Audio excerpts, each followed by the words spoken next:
funny, yesterday when at Mass, when the second reading was being proclaimed, I was thinking that the last time that reading came along was 3 years ago, and I was just starting off. I was like 3 weeks in as the pastor here, and for whatever reason, my heart was being moved to preach on the second reading.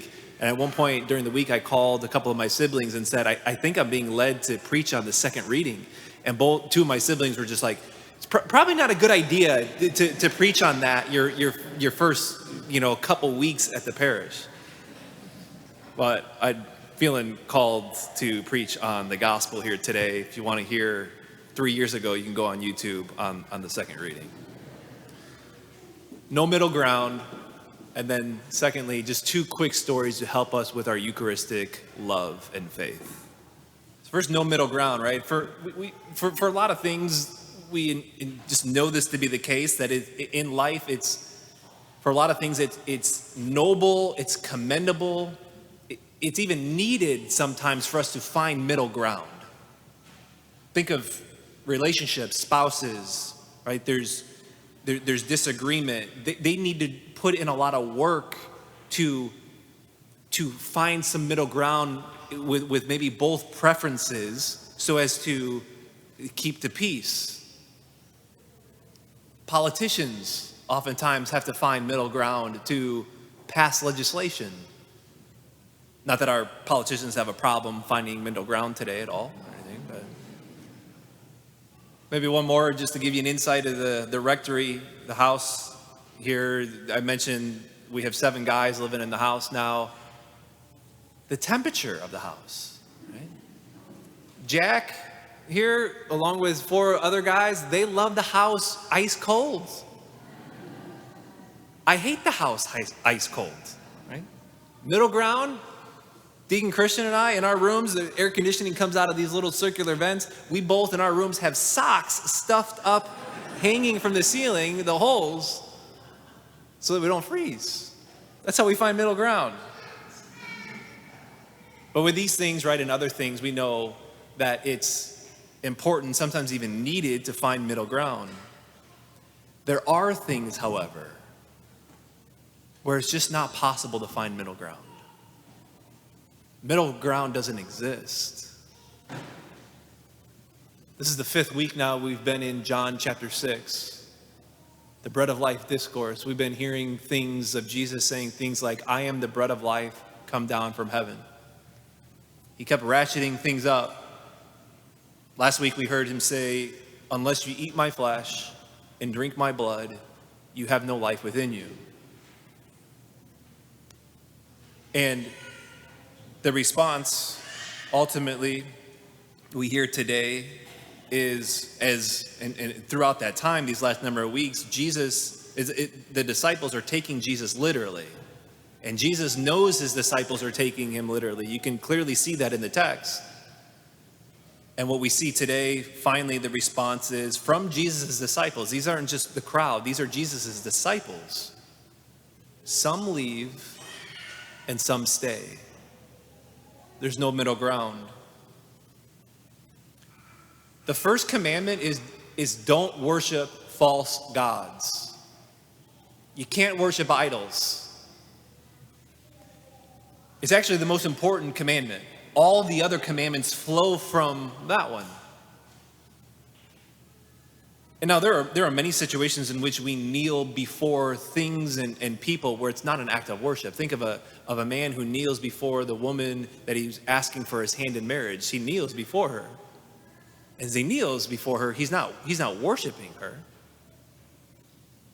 Before the last Mass, I saw a dad and a son kneeling before the Pietà statue in the back. And as they're there, they're kneeling, and many people kneel there before that statue and kneel before it. It's a posture of kneeling helps us pray, and there before the statue of bringing our sorrows and our sufferings. But as you kneel before the statue, you're not worshiping the statue. But as you came in today and you genuflect to the tabernacle, or who's in the tabernacle, or in a moment during the prayer of consecration, the Eucharistic prayer, you will all fall on your knees. And the proper disposition in one's heart at that moment is a disposition of worship. When I hold up the host and you're on your knees, make no mistake, the proper disposition is one of worship. Here's the issue. We either have it right and we're worshiping God, or we have it wrong and we're worshiping a piece of bread, which would be a direct violation of the first commandment, the most important commandment. And we'd be then in serious sin. There's no middle ground. Either this is the dumbest form of idolatry, worshiping a wafer, and it doesn't even taste good, right? You can go to Kramer's and get a sourdough bread or something. But it's either the dumbest form of idolatry, and I need to leave and get other people along with me when I leave to come with me and leave, or it is the God of the universe. That's the decision. And really, my hope with setting that up that way for us this weekend is really the same way in which the disciples were set up, because we can get used to the mystery. But using logic with what Jesus says and what the church teaches, you can see that it's got to be one or the other. There's no middle ground. And like the hope is that we just get into the spot, maybe the same spot the disciples were that we see today and that they were in 2,000 years ago. Is like, man, this is a hard teaching. And I think it's not so much like, I find this hard. Like if one believes that there's a first cause of the universe, that God created the universe, that he made everything out of nothing, then it'd be kind of foolish to think that God who made everything out of nothing, and there is a first cause, that God can't also, if he wants, to change the substance of bread into the substance of his body. Like I think you would have to at least say, like, it's at least possible for God to do that. But I think what the harder thing is for us is to get to the spot where they say, like, this is hard. This is hard to accept the fact for most of us to say, I need him. Like I need him to live and to have life.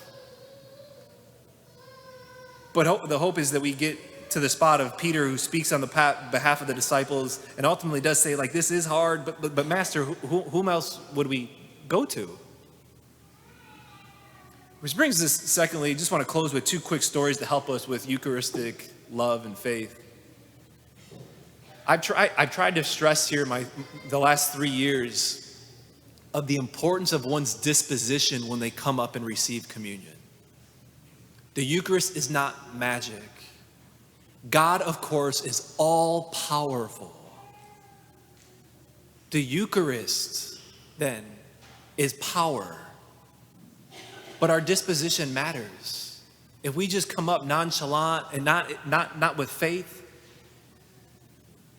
And so there's stories that I had all week long of thinking of great stories of throughout the last 2,000 years of great Eucharistic faith, from the 1st and 2nd century of St. Polycarp to the 3rd century in Rome, 16th century in England, and 17th century in Ireland. Just tons of stories. But I just want to give two stories that are closer to home. One of even in Clarendon Hills here. It's 2 years ago. A woman passed out at Mass here, at one of the Masses. She passed out. The ushers contacted the paramedics. The ambulance came. They eventually led her in the back gingerly, along with a doctor, to be placed on the stretcher. I, of course, had to continue the Mass. And as she was hoisted on the stretcher and led out to the narthex doors here, as she got to the door, she turned to the paramedics and said, "Stop. Please stop. I want to receive the Eucharist before I go to the hospital." Paramedics contacted an usher. Usher came and tapped Deacon Mike on the shoulder here. And as soon as Deacon Mike could slip away. During the Mass, he went and gave the woman the Eucharist. That doesn't happen unless you know and believe that he's the bread of life. Doesn't happen unless you know that the Eucharist is life. Jesus is life. That's a woman who knows that there's no middle ground, and she's on the side that says, I need him. I need him to live. This question for us today is, we're here today, do I know that I need him to have life?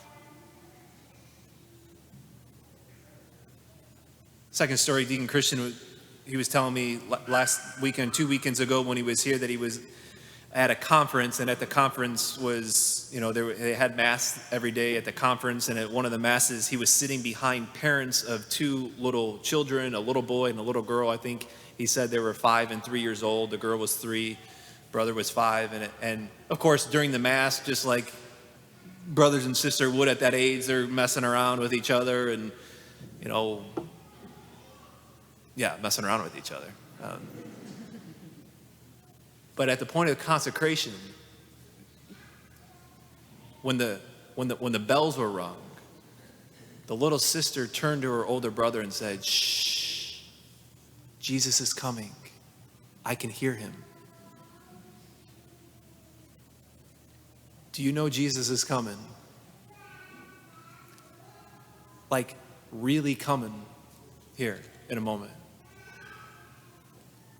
The one, like the kind of knowing he's coming, like coming that he can change my heart and renew me where I need to be renewed, and where I'm struggling or I've got a lack of hope, that healing can take place, transformation can take place.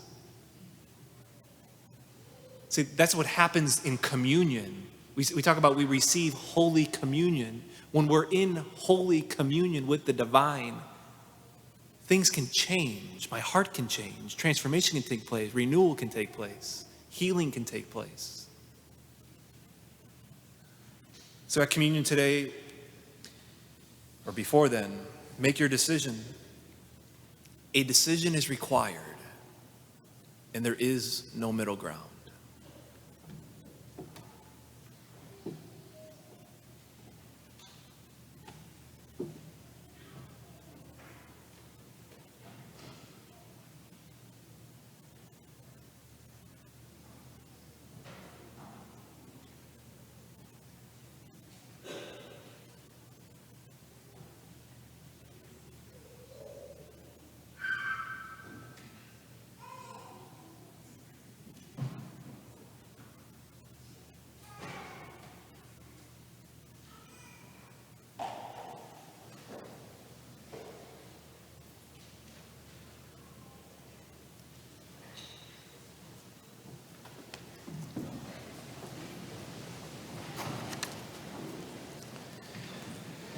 I believe in one God, the Father Almighty, maker of heaven and earth, of all visible and invisible.